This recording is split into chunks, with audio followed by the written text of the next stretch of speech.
DA নিয়ে আবারও খুব গুরুত্বপূর্ণ আপডেট। তো ভিডিওটি 1 সেকেন্ডের জন্য স্কিপ করবেন না, পুরোটা দেখবেন। আর আপনি যদি আমাদের চ্যানেলের নতুন দর্শক হয়ে থাকেন এবং চ্যানেলকে সাবস্ক্রাইব না করে থাকেন, তো অবশ্যই চ্যানেলকে সাবস্ক্রাইব করবেন এবং আমাদের পাশে থাকবেন। তো ভিডিওটি শুরু করা যাক। তো প্রথমে দেখেন, পশ্চিমবঙ্গে সরকারি কর্মীদের জন্য সুখবর।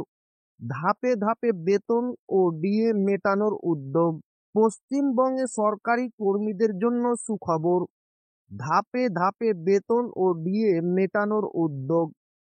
পশ্চিমবঙ্গে সরকারি কর্মীদের বেতন ও বকেয়া মহার্ঘ ভাতা ডিএ নিয়ে দীর্ঘদিন ধরে চলে আসা জটিলতার সমাধানে রাজ্য সরকার বড় পদক্ষেপ নিতে চলেছে। জানা গিয়েছে, আগামী 3 মাসের মধ্যে ধাপে ধাপে সমস্ত বকেয়া ডিএ পরিশোধের সিদ্ধান্ত নেওয়া হয়েছে। পশ্চিমবঙ্গের সরকারি কর্মীরা অনেক দিন ধরে বকেয়া ডিএর দাবিতে আন্দোলন করে আসছেন। অন্যান্য রাজ্যে মহার্ঘ ভাতা বৃদ্ধি করে কর্মীদের সুবিধা দেওয়া হলেও পশ্চিমবঙ্গে এই বিষয়ে সুনির্দিষ্ট কোনো ঘোষণা হয়নি। ফলে কর্মীদের মধ্যে ক্ষোভের সঞ্চার হয়।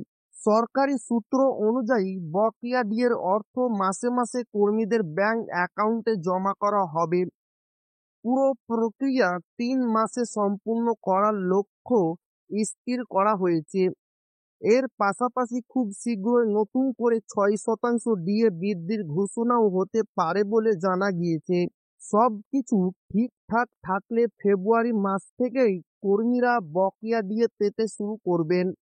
এই সিদ্ধান্তে কর্মীদের দীর্ঘদিনের দাবি পূরণ হবে এবং তাদের আর্থিক সমস্যার সমাধান হবে বলে আশা করা হচ্ছে। রাজ্য সরকার জানিয়েছে, ধাপে ধাপে বেতন ও ডিএ প্রদানের মাধ্যমে আর্থিক ভারসাম্য বজায় রাখার চেষ্টা করা হবে। এই পদক্ষেপ কর্মীদের মধ্যে ইতিবাচক মনোভাব তৈরি করবে এবং প্রশাসনের উপর তাদের আস্থা বৃদ্ধি পাবে। অফিসিয়াল ঘোষণা শীঘ্রই আসতে চলেছে। এই পদক্ষেপ কর্মীদের জন্য একটি বড় স্বস্তির বিষয় হতে চলেছে। তো এই ছিল ডিএ নিয়ে খুব গুরুত্বপূর্ণ আপডেট, যা আপনাদের মাঝে শেয়ার করলাম। তো ভিডিওটি ভালো লাগলে অবশ্যই আপনার বন্ধুদের শেয়ার করবেন, যাতে তাদেরও উপকার হয়। আর আপনি যদি এখনো আমাদের চ্যানেলকে সাবস্ক্রাইব না করে থাকেন, তো অবশ্যই চ্যানেলকে সাবস্ক্রাইব করবেন এবং আমাদের পাশে থাকবেন। তো আবারও দেখা হবে ডিএ রিলেটেড খুব গুরুত্বপূর্ণ ভিডিওতে।